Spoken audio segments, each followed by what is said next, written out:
नमस्कार, भारत एक्सप्रेस देख रहे हैं आप और मैं हूं आप सबके साथ अनु। क्या हॉर्मुज स्ट्रेट अब जल्द ही खुल जाएगा? क्वाड की बैठक में 4 देशों ने इस पर चर्चा की और पश्चिम एशिया के संकट का समाधान जल्द से जल्द करने पर मंथन किया गया। अमेरिकी विदेश मंत्री मार्को रूबियो और जयशंकर दोनों ने इस बात पर सहमति जताई कि हॉर्मुज का समाधान जल्द से जल्द होना चाहिए, क्योंकि इसका असर वैश्विक स्तर पर तो हो रहा है। ऊर्जा संकट बढ़ता जा रहा है, वैश्विक सप्लाई चेन और कनेक्टिविटी पर जोखिम मंडरा रहा है। इसीलिए हॉर्मुज का निर्बाध होना बहुत जरूरी है। ऐसे में अटकलें लगाई जा रही कि हॉर्मुज जल्द ही खुल सकता है, लेकिन दूसरी तरफ सीज फायर के बावजूद ईरान पर हमला कर दिया गया है, जिसने चिंता बढ़ा दी। आज इसी पर चर्चा करेंगे। हमारे साथ डिफेंस एक्सपर्ट जुड़ेंगे, उनकी राय भी लेंगे, लेकिन उससे पहले एक रिपोर्ट आप सबको दिखाते हैं। ईरान जंग के चलते दुनिया भर में एनर्जी कॉरिडोर के नाम से मशहूर हॉर्मुज स्ट्रेट से तेल और गैस लदे जहाजों की आवाजाही बुरी तरह से प्रभावित हुई है। इससे भारत जैसे विकासशील देश को भी कठिनाइयों का सामना करना पड़ रहा है। विदेश मंत्री एस जयशंकर ने अपने अमेरिकी समकक्ष मार्को रूबियो के साथ बैठक में ऊर्जा सुरक्षा का मुद्दा पूरी मजबूती के साथ उठाया, जिसमें हॉर्मुज स्ट्रेट पर सीधी बात हुई। हॉर्मुज से जहाजों की निर्बाध आवाजाही पर सभी देश एक सुर में सहमत हैं। अब क्वाड के सदस्य देशों ने भी निर्बाध समुद्री व्यापार का समर्थन किया है। क्वाड के सदस्य देश ऑस्ट्रेलिया, जापान, अमेरिका और भारत ने पिछले साल पहलगाम में हुए आतंकी हमले की कड़ी निंदा की है और कहा है कि चारों देशों के लोग मिलकर काउंटर टेररिज्म के फंड पे काम करेंगे। क्वाड के लिए $20 बिलियन का बजट रखा गया है, जिसका काम maritime security, critical minerals recycling, India Pacific कैसे डेवलप हो और साथ साथ नेक्स्ट जनरेशन कम्युनिकेशन पे भी बातचीत होगी और उसको कैसे विकसित किया जाए। एक सवाल के जवाब में विदेश मंत्रालय के प्रवक्ता ने कहा कि क्वाड का कोई जियोग्राफिकल बाउंड्री नहीं है, इसलिए जो हमारे पड़ोसी मित्र देश हैं चीन, उनको परेशान नहीं होना चाहिए। हम चाहते हैं कि पूरे विश्व का विकास हो। क्वाड देशों के विदेश मंत्रियों ने बैठक में हॉर्मुज पर विस्तार से चर्चा की और कहा कि ईरान की ओर से हॉर्मुज स्ट्रेट बंद किए जाने का असर ऊर्जा सुरक्षा पर साफ दिख रहा है। समुद्री रास्तों की आजादी बनाए रखना जरूरी है और क्वाड देश किसी तरह का टोल लगाने का भी विरोध करते हैं। कृष्ण मोहन शर्मा के साथ ब्यूरो रिपोर्ट, भारत एक्सप्रेस। तो सवाल ये है कि क्या क्वाड की बैठक के बाद अब हॉर्मुज के खुलने का रास्ता साफ हो गया है?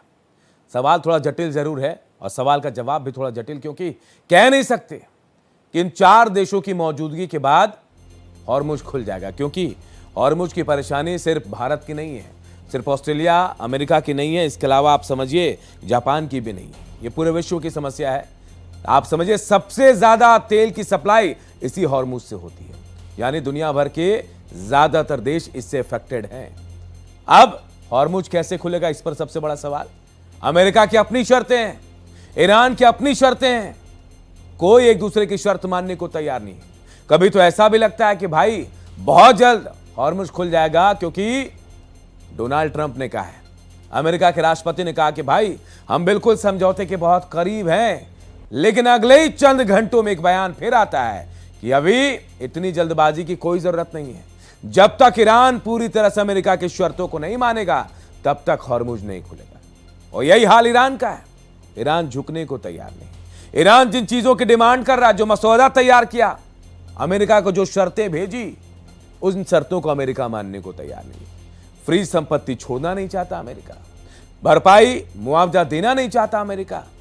ऐसे में पूरी तरह से कहीं ना कहीं अगर हम कह ले हॉर्मुज निर्भर है तो इन्हीं 2 देशों के बीच। लेकिन अब चूंकि पूरे विश्व में परेशानी हो रही है, तमाम देशों को तेल की किल्लत का सामना करना पड़ रहा है, तेल, गैस, सब तमाम चीज, और ऐसे में महंगाई बहुत ऊपर जा रही है, शेयर बाजार धड़ाम हो रहा है। तो अब यह चिंता सिर्फ इन 2 देशों की नहीं रह गई है, एक ग्लोबल और गंभीर चिंता बन गई है। आप समझिए इस ग्लोबल परेशानी से निकलने का रास्ता क्या है। इसी पर क्वाड की बैठक हुई और भारतीय विदेश मंत्री एस जयशंकर ने पूरी तरह से कहा, साफ कर दिया कि भाई हॉर्मुज खुलना चाहिए, हॉर्मुज पर टोल नहीं लगना चाहिए, हॉर्मुज पर अगर किसी तरह का बैन है तो गलत है।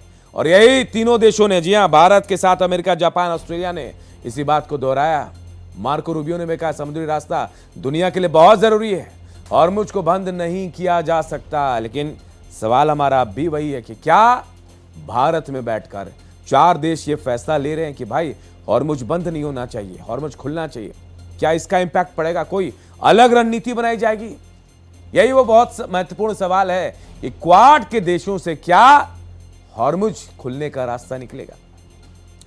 क्योंकि सवाल सिर्फ इन 4 देशों का नहीं है, पूरे विश्व का है, पूरे ग्लोबल का है, क्योंकि दिक्कतें हो रही हैं। और जो आसमान छूती आप तेल की कीमतें देख रही हैं, कहीं कहीं तो पेट्रोल खत्म हो गया है, पेट्रोल पंपों में शेयर बाजार मुश्किल में है। ऐसे में आप समझिए ये 4 देश उम्मीद की एक किरण के तौर पर आज 4 देश आए। हो सकता है फिर धीरे धीरे और भी जुड़ेंगे लोग, और इकट्ठे अगर आ जाएं तो हॉर्मुज का खुलना मुश्किल भी नहीं होगा। लेकिन सबसे ज्यादा जरूरी अमेरिका और ईरान के बीच साझेदारी की है, समझौते की है, जिस पर बात बनेगी तभी हॉर्मुज खुलने का रास्ता साफ होगा। अब जरा समझिए, टोल लगा दिया ईरान ने, कहा कि यहां से जो जहाज गुजरेगा भाई उसे टोल देना होगा। और माइंस में, जी हां, नीचे देखिए बारूदी सुरंगें बिछाई हुई हैं पानी के नीचे। ईरान को यह भी नहीं पता कि कहां कहां बिछाया है। अब अमेरिका कह रहा है कि भाई हमने तो उन जहाजों को, रोबोट्स को भी भेजा, वैसे जहाज भेज दिए जो ये बारूदी सुरंगें हटाएंगी, लेकिन इसमें 6 महीने से ज्यादा का वक्त लगेगा। और अगर ये परेशानी 6 महीने तक गई तो पूरी दुनिया में हाहाकार मच जाएगा। महंगाई वहां तक पहुंचेगी जहां हम और आप सोच नहीं सकते हैं। वैश्विक संकट है, लेकिन इस पर चिंता भी हो रही है। एक्शन कब होगा, यह सबसे बड़ा सवाल है। लगातार हम बात कर रहे हैं कि क्वाड के जरिए एक संदेश देने की कोशिश की गई है, लेकिन यह संदेश क्या ईरान को पसंद आएगा? अमेरिका के प्रतिनिधि तो मार्को रूबियो हैं क्वाड में, लेकिन यह संदेश ईरान को देने की कोशिश की गई है। लेकिन ईरान क्या मानेगा? क्योंकि वो तो तय कर चुका है हमारी शर्तें नहीं मानेगा और हम पर हमला हुआ तो अब हम वो हथियार भी इस्तेमाल करेंगे जिसकी उम्मीद किसी ने भी नहीं की थी। इसी पर हम चर्चा भी करेंगे। हमारे साथ डॉक्टर अंशु जोशी जुड़ गए, इंटरनेशनल स्टडीज जेएनयू से हैं। अंशु जी, सवाल मेरा बिल्कुल साफ है, वही कि क्या क्वाड की बैठक से क्या रास्ता निकलेगा, हॉर्मुज खुलने का, या फिर लंबा इंतजार करना पड़ेगा? अनूप, देखिए, इस समय तो स्थितियां और विकट होती हुई नजर आ रही हैं, क्योंकि यदि आप आज के स्टेटमेंट्स को अमेरिका और ईरान के देखें तो ईरान की तरफ से चेतावनी आई अमेरिका के लिए, और अमेरिका की तरफ से भी ट्रंप ने धमकी दी है कि अगर ईरान अब उसकी बातों को नहीं माना तो युद्ध का एक और अध्याय खुल सकता है। और इस बात को मैं लगातार कहती चली आ रही हूं कि कारण यह है कि अमेरिका की जिस प्रकार की शर्तें, जो शर्तें अमेरिका लेकर के चल रहा है उनको ईरान नहीं मान रहा, और ईरान जो शर्तें रख रहा है उनको अमेरिका नहीं मान रहा। तो अनूप, इस वक्त जब तक दोनों पक्षों के बीच में ट्रस्ट तो भूल ही जाइए, कम से कम एक इतना साझा उत्तरदायित्व की भावना है कि इस युद्ध में हम प्राइमरी स्टेक होल्डर्स हैं, इसको अंत की ओर ले जाना है। जब तक वो इच्छा जागृत नहीं होगी ना कि इसको अंत की ओर ले जाना है, तब तक मुझे नहीं लगता कि इसका समाधान खोज पाने में कोई भी कामयाब रहेगा। क्वाड के मंच से भारत ने ये संदेश दिया है, ईरान के लिए एक बड़ा संदेश है। अमेरिका को भी लगातार भारत कहता आ रहा है कि पश्चिम एशिया के संकट का समाधान निकलना चाहिए, क्योंकि पूरी दुनिया त्राहिमाम कर रही है, अब वो स्थिति हो गई है। अच्छा, एक बहुत इंटरेस्टिंग बात यह है कि जिस मकसद को लेकर के अनूप जी इस युद्ध की शुरुआत हुई थी, इस बार के युद्ध की, क्योंकि पिछले वर्ष जून 2025 में जब ट्रंप ने ईरान पर हमला किया था तब न्यूक्लियर मैटर कारण बताया था। इस बार जो है रिजीम चेंज कारण बताया, लेकिन अब सब कुछ तो स्ट्रेट ऑफ हॉर्मुज के इर्द गिर्द हो रहा है। तो आप देखो कि जो सेंटर ऑफ ग्रेविटी है इस पूरे युद्ध का, वो स्ट्रेट ऑफ हॉर्मुज पर शिफ्ट हो चुका है। बिल्कुल सही बात। हमारे साथ एक और मेहमान जुड़ गए हैं, हमारे साथ कैप्टन पुनीत मल्होत्रा हैं, रक्षा विशेषज्ञ। पुनीत जी, बहुत बहुत स्वागत है आपका।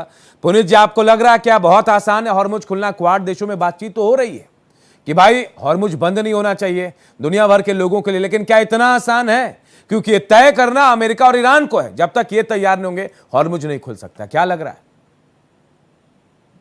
Okay Anoop, good evening and thanks for having me on this show. देखिए, इसके there are lot of other aspect जो इससे जुड़े हुए हैं। पहली बात, ईरान झुकने वालों में से नहीं है। अगर ये सुलह होगी तो उसकी जो कंडीशंस होंगी ये होंगी कि हॉर्मुज का कंट्रोल ईरान के पास रहेगा। जो सबसी केबल्स, इंटरनेट केबल्स है, वो एक और पहलू आ गया, उसका भी कब्जा या उसकी भी मेंटेनेंस या उस पे सब देख रेख ईरान की रहेगी।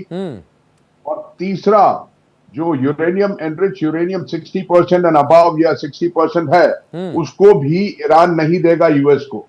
तो मोटा मोटी व्हाट आई अंडरस्टैंड, ईरान ने यूएस प्रेसिडेंट डोनाल्ड ट्रंप, जिन्होंने अपना एक तमाशा बना के रख दिया है ऑल ओवर द ग्लोब, उनको घुटनों पे ला दिया है। और ये इस बात का जो हल है वो तभी निकलेगा जब तक ये 3 शर्तें नहीं मानी जाएंगी ईरान की, नहीं तो it is going to linger on. और अगर ट्रंप साहब ने कुछ और अपना कुछ और ट्राई करने की कोशिश की तो बाबल मंडप स्ट्रेट भी बंद हो जाएगी। उसका बहुत बड़ा खामियाजा भुगतना पड़ेगा पूरे संसार को। This Mr. Donald Trump, who does not realize, and we all know voters or Trump always chickens out taco, which has become true. क्योंकि उनकी बात पे मैं कह रहा हूं कोई विश्वास नहीं करता। आज की डेट में जो क्रेडिबिलिटी हो गई है वो ईरान की बात पे फिर भी संसार या वर्ल्ड विश्वास करता है जी, लेकिन वोटर्स की बात पे कोई विश्वास नहीं करता। जो आदमी यही तो सवाल सबसे बड़ा है कैप्टन साहब, क्योंकि अभी अगर ट्रंप कुछ कहते हैं तो 2 घंटे बाद उनका बयान बदल जाता है। एक पल में तो ऐसा लगता है शेयर बाजार को देखकर भी कि भाई ट्रंप साहब ने कह दिया कि भाई अब बहुत जल्द सुलह होने वाली है, लेकिन अगले 2 घंटे में कहते हैं कि नहीं, इतनी जल्दबाजी नहीं है, हमें अपनी शर्त मनवानी है। उसके बाद शेयर बाजार धड़ाम हो जाता है। मैं अंशु जी आपके पास आ रहा हूं। अंशु जी, जो बात पुनीत जी कह रहे हैं बिल्कुल जायज है, क्योंकि कहीं ना कहीं ईरान भी नहीं चाहता है कि वो अपनी शर्तों के सामने झुक जाए। और अमेरिका मैं डोनाल्ड ट्रंप की बात कर रहा हूं, पीस को लेकर वो देखिए वो तो नोबेल पुरस्कार चाहते हैं, लेकिन ये कैसा पीस है अंशु जी? आपने अपने अहम के लिए पूरे दुनिया को खतरे में डाल दिया है, तो फिर कैसा पीस मिलेगा उनको? कैसा पीस का अवार्ड मिल जाएगा उनको? अंशु जी। अनूप जी, मैं आपके शो के माध्यम से कुछ आज तथ्य जो है अपने दर्शकों के सामने रखना और स्पष्ट करना चाहती हूँ। होता क्या है कि ट्रंप ने हमारे साथ जो किया ना बीते महीनों में जी, तो ट्रंप को विलेनाइज करते हुए ट्रंप का जिस प्रकार का इस बार का कार्यकाल रहा, बिल्कुल उन पर एक्सक्लेमेशन मार्क और प्रश्न चिन्ह उठ रहे हैं, उठना स्वाभाविक है। जिस प्रकार का उन्होंने परिचय दिया है वो विश्व के तथाकथित सर्वशक्तिमान देश के तथाकथित सर्वशक्तिमान राष्ट्रपति का तो नहीं हम कह सकते। लेकिन मैं एक बात बताती हूँ कि जब हम ईरान की बात करते हैं ना, ईरान को जैसे अभी मेरे को पैनलिस्ट आदरणीय मल्होत्रा जी जो हैं वो बता रहे हैं कि ईरान ने घुटनों पर ला दिया और ये सब कुछ, हमें वैश्विक दृष्टिकोण से और विशेषकर भारत के दृष्टिकोण से देखना चाहिए कि ईरान क्या कर रहा है। तो ईरान एक तो पश्चिम एशिया के क्षेत्र में हूती, हमास और हिजबुल्लाह यानी H3, ये तीनों टेररिस्ट ऑर्गेनाइजेशन, इनको पालने पोसने का काम करता है। तो हम जैसे यहाँ अपने साउथ एशिया में पाकिस्तान की वजह से परेशान है ना अनूप जी, वैसे ही इजराइल और ऐसे देश पश्चिम एशिया में ईरान की वजह से परेशान है। दूसरा, ईरान के जब न्यूक्लियर मैटर की बात करते हैं तो उसके पास 410 किलो का 60% से अधिक एनरिच्ड यूरेनियम का पेलोड उसके पास है। एक हफ्ते के अंदर अंदर 1 दर्जन के करीब वो न्यूक्लियर बॉम्ब बना सकता है। बना भी लियो तो हमें नहीं पता। और यदि आप एनरिच्ड यूरेनियम सिर्फ देखें तो 3500 किलो एनरिच्ड यूरेनियम ईरान के पास है। और ये वो ईरान है जो H3 से जुड़ा हुआ है। तो हमको ये समझने की जरूरत है। दूसरा बिंदु न्यूक्लियर मैटर से जुड़ा हुआ। तो जो खाड़ी देश इजराइल आपत्ति जताते हैं ना, वो इसलिए जताते हैं कि ईरान जैसा देश यदि न्यूक्लियर बॉम्ब्स बना लेता है तो बिल्कुल वही स्थिति होगी जो नॉर्थ कोरिया या पाकिस्तान के पास न्यूक्लियर बॉम्ब होने पर पूरे विश्व की शांति और सुरक्षा की हुई है। ऐसे देश पर लगातार वैश्विक शांति सुरक्षा के लिए खतरा बने रहते हैं। अच्छा, तीसरा महत्वपूर्ण बिंदु, स्ट्रेट ऑफ हॉर्मुज जो है वो एक naturally made source of water है। वो पनामा या सुएज कैनाल की तरह किसी ने बनाई नहीं है। तो इंटरनेशनल लॉज के अनुसार स्ट्रेट ऑफ हॉर्मुज को चोक करना और उस पर टैक्स लगाना ये इलीगल है, ये अवैधानिक है।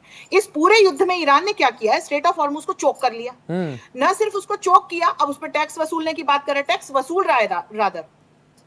तो यहां पर हम समझे कि जो ईरान के ये तमाम बिंदु हैं, चाहे वो H3 को प्रमोट करने से जुड़े हुए हों, चाहे वो उसकी न्यूक्लियर कैपेबिलिटीज को आगे कैसे इस्तेमाल करेगा और अपने क्षेत्र और विश्व की शांति के लिए वो कैसा खतरा बन सकता है, इससे जुड़े हुए हो, चाहे आप स्ट्रेट ऑफ हॉर्मुज को देखें। और चौथा और बहुत महत्वपूर्ण बिंदु जो हर एक भारतीय को समझने के लिए है, वो ये है कि ईरान में इस वक्त जिस प्रकार का रिजीम है, 1969 की क्रांति के बाद जिस प्रकार का रिजीम आया है, जो कि एक थियोक्रेटिक इस्लामिक रिजीम, यानी कि एक कट्टरपंथी जो एक शरिया लॉ ईरान में लगा हुआ है, उसके चलते हमारे जैसे देश या हमारे जैसे लोग जो डेमोक्रेटिक वैल्यूज को फोस्टर करते हैं, एंडोर्स करते हैं, तो हमारे जैसे लोगों के लिए क्या हम इस प्रकार की व्यवस्था को एंडोर्स कर सकते हैं? तो वहां पर जो ट्रंप ने कारण देकर के अटैक किया था ना इस बार की ईरान में हमें रिजीम चेंज करा, तो वहां तक हम समझ सकते हैं, क्योंकि वहां की महिलाएं, बच्चे, जेन जी, एंटरप्रेन्योर्स पहले ही सड़कों पर थे। तो हम ये समझे कि तराजू में हम अमेरिका को देखें, ईरान को देखें, दोनों की इसमें क्या भूमिका है उसको देखें, लेकिन जस्ट टू अपोज अमेरिका या जस्ट टू अपोज ट्रंप हम ईरान को हीरो नहीं बना सकते। नहीं, तो इस बात से मैं तो सहमत हूं आपसे, क्योंकि ईरान ने कभी भी भारत के लिए इंटरनेशनल पे लेवल पे कहीं मदद नहीं की, ये बात मैं भी जानता हूं। पुनीत जी, मैं आपके पास आ रहा हूं। ये बात कही जा रही है कि भाई अगर ईरान परमाणु बम बना ले या फिर किसी तरीके से, तो बहुत बड़ा खतरा बन जाएगा। चलिए, एक बात ये मान सकते हैं, लेकिन दूसरी तरफ ये भी है कि अगर ईरान अपनी शर्तों को नहीं मानता या फिर अमेरिका नहीं मानता है इनकी शर्तों को, तो क्या हॉर्मुज खुलेगा या फिर ये संकट और बढ़ता चला जाएगा? और अगर ये संकट बढ़ा तो शायद बहुत मुश्किल हो जाएगी पूरी दुनिया के लिए। पुनीत जी। हाँ, Anoop ji, I would like to speak to my co-panelist from the point of view कि अगर आप कहते हैं इट्स अ फ्री वाटर और it has innocent passage as per the maritime law. There is another clause, UN clause, United Nations laws of sea. As per the United Nations laws of sea, UN clause, neither Iran nor US is signatory. So, जहां तक Hormuz strait का है dispute, मैं पहले भी बता चुका हूं, डेफिनेटली ईरान नहीं छोड़ेगा उसका कब्जा। दूसरा, जो आपने कहा कि इसका न्यूक्लियर का, यूरेनियम का, वो भी नहीं देगा। और तीसरा नया पहलू आ गया, इन्होंने बेसिकली शेर के मुंह में खून लगा दिया है। वो जो उन्होंने इंटरनेट केबल्स का बोला है, अगर वो इंटरनेट केबल्स को काट देता है तो आप और मैं जैसे यहाँ कनेक्ट हो रहे हैं, हम पता नहीं कैसे मुश्किल हो जाएगा, आधी दुनिया इंटरनेट से कट जाएगी सर। बिल्कुल बिल्कुल। So now the gambling chip is that definitely, आप एक बात सोचिए, 28 फरवरी से पहले या 28 फरवरी तक शांति थी, सब कुछ था। इसका सब खराब किसने किया? डोनाल्ड ट्रंप साहब ने, अपने अपने फायदे के लिए। उन्होंने अंशु जी कुछ कह रही हैं, अंशु जी को सुन लेते हैं पुनीत जी, शायद कोई क्रॉस क्वेश्चन है उनके पास। ठीक है। अनूप जी, मैं ये जोड़ना चाह रही हूँ कि फरवरी के पहले कुछ भी ठीक नहीं था पश्चिम एशिया में, और ये जो पूरा युद्ध है जो अमेरिका ने अभी छेड़ा ईरान पर 28 फरवरी को, ये समझने की जरूरत है इसकी शुरुआत कब हुई थी। इसकी शुरुआत 7 अक्टूबर 2023 को हुई थी, जब हमास नाम के आतंकवादी संगठन ने इजराइल पर मिडनाइट वॉर अटैक किया था, और जिसमें कि 1000 से ज्यादा महिलाएं और बच्चे मारे गए थे। तो होता क्या है कि हम बस अभी का टेम्पररी जो चैप्टर ऑफ वॉर है उसको याद करते हैं। ये एक बैटल है, मैं इसको एक बैटल मानती हूँ। ये जो युद्ध है तो वर्षों से चला आ रहा है पश्चिम एशिया में, और पिछले वर्ष भी एक बहुत प्रिसाइज वॉर अमेरिका और ईरान के बीच में हुआ। इस बार बिल्कुल ट्रंप से मिसकैलकुलेशंस हुए और वॉर खिंच गया। लेकिन हम ये नहीं कह सकते कि फरवरी के पहले तक पश्चिम एशिया में या ईरान के लिए सब कुछ शांतिपूर्ण था। वहां की जनता वैसी सड़कों पे थी, वो कब से अपना रिजीम चेंज कराने के लिए सड़कों पर है। वहां इन्फ्लेशन ऑल टाइम हाई थे, लेकिन जब ट्रंप ने हमला किया तो वहां की जनता ने अपनी सरकार का साथ दिया। किस सरकार का? पेजेश्कियां वाली लाइन का, जो कि पार्लियामेंटेरियन या एक डेमोक्रेटिक लाइन है। तो हम इसको भी मैं थोड़ा सा रोक रहा हूं अंशु जी, जो कह रहे हैं इस बात से मैं भी सहमत हूं कि वो जो सोर्स ऑफ ऑर्डर में भी यही समझाने का प्रयास कर रही हूं, टेक्निकली वहां ना ईरान का कब्जा होना चाहिए ना अमेरिका का कब्जा होना चाहिए, लेकिन हाल फिलहाल उसको इन दोनों देशों ने वेपनाइज कर लिया है, और इसकी शुरुआत ईरान ने की। पुनीत जी, मैं आपके पास आ रहा हूं, कुछ सवाल आपके भी थे, शायद अंशु जी कुछ कह रही थी, आप क्रॉस करना चाह रहे थे, आप अपनी बात कर सकते हैं। देखिए, विद ड्यू रिस्पेक्ट, मैं क्रॉस नहीं कह सकता, लेकिन मैं जो फैक्चुअल है वो आपको स्टेट कर सकता हूं। उसके बेस पे I can tell you that what may happen perhaps. देखिए, अगर आप 1980s में जाते हैं, ऑलमोस्ट 7 से 8 साल वॉर चला ईरान और इराक का, ठीक है। उस वॉर में मैं बहुत बार जहाज हॉर्मुज स्ट्रेट से काफी जगहों से लेके जाता। उन टाइम ये होता था कि we used to basically had to dodge the Iranian gunboats and all, and ये कई बार ब्लैकआउट भी करना पड़ता था, नेविगेशन लाइट्स एक्सेट्रा, और काफी और एहतियात बरतनी पड़ती थी। अब हुआ क्या था, जब ये ईरान इराक वॉर बंद हुआ था तो finally Iraq had to bow down completely they had to bow down, surrender. दूसरी चीज मैं फैक्ट से बता रहा हूं, मैंने बहुत इरानियंस को ट्रेन किया है। कोई भी अगर आप नेशनैलिटी देखते हैं तो उसका कल्चर, उसकी अप्रोच, उसकी सोच क्या है। जहां तक मैं समझता हूं, Iranians are not going to bow down, ये ट्रंप की बहुत बड़ी मिसकैलकुलेशन है।